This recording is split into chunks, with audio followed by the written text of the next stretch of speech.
And now, isa ka ng CEO ng Manang Aneng, no?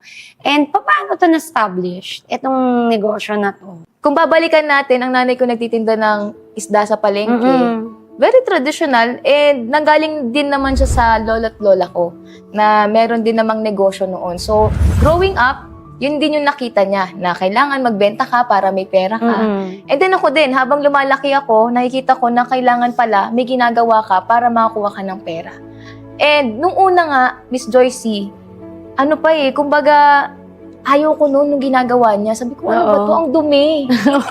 Maarte ako eh. So, ayoko nito, hindi ko to gagawin. Pagka ako'y, kailangan makapagtapos ako, ayoko magbenta ng isda. Ayoko magbenta ng ganito. Kasi nakikita ko kung ano yung proseso. Tsaka sobrang nahihirapan talaga siya. Pero, buti na lang na nag-aral ako at nakita ko kung paano gumawa ng negosyo.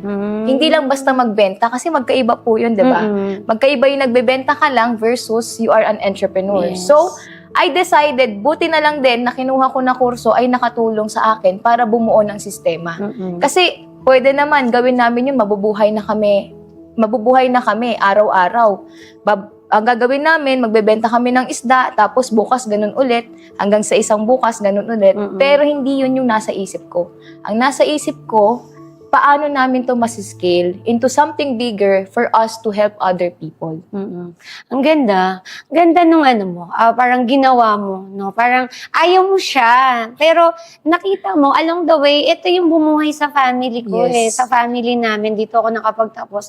Kahit ayaw mo siya, dahil nagkaroon ka ng awareness na ito yung tamang pagnenegosyo. So, in-apply mo, di ba? In-apply mo yung tamang, kumbaga, ang mother mo kasi is a simple, parang self-employed. Typical self-employed na kayang magbenta.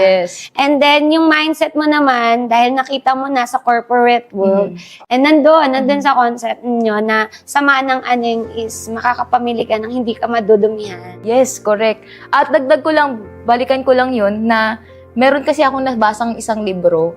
And yung nasa libro na yun, I know you're familiar with it, that's Rich Dad, Poor Dad by Robert Kiyosaki. So nakita ko doon, ito pala yung 4 na 4 quadrants. Yeah, the 4 quadrants. So kailangan pala, mama, in-explain ko pa nga sa kanya, Mama, alam mo, nandito ka sa self-employed. Hindi mo maiwan yung negosyo mo, hindi mo kami nasasamahan up until now.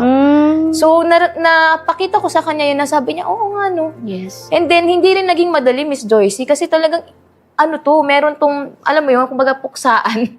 Puksaan ng mag-ina. So parang hindi siya naniniwala sa nabivision mo. Yes. Kasi ang alam niya, what works for her is yung kung ano yung ginagawa niya. Totoo naman, meron namang kita eh. Kaya lang, ang hindi niya nakita doon is yung nakita ko na bigger picture. Yes. Being in that situation, anong ginawa mo para ma-convince mo yung mother mo? Ayun. Ang ganda niyan kasi talagang sabi, in-educate ko siya. Kailangan i-educate natin eh. Most especially... Yes, wala kasi silang awareness. Correct. And ang nakita ko doon that worked for us is along the way, as you are growing yourself, they must grow eh. So, naghanap ako ng community to help us ma-figure out kung ano yung pwedeng gawin sa business. So, may nahanap ako dito sa Manila, and then sabi ko, Mama, attend tayo sa mga ganitong events. Sabi niya, ano ba yung mga ganyan? Hindi ko na kailangan yan. Meron na akong ganitong experience, in a way. Pero, yun nga, nung pumunta siya dun sa mga ganong events, ang dami ko pa palang hindi alam. Pati ikaw nag-learn. Yes. Even myself, sobrang daming learnings. And ngayon, happy ako kasi hindi na lang kami ng mother ko, kasama na rin yung brother ko. Which was seaman. Seaman siya eh. So ngayon, iniwan niya yung pagiging seaman niya to also work in the business. Para mas maging structured and mas establish niya siya na into bigger business talaga. Yes, correct. Family-oriented business, meron talagang puso, hindi lang puro profit. Pero paano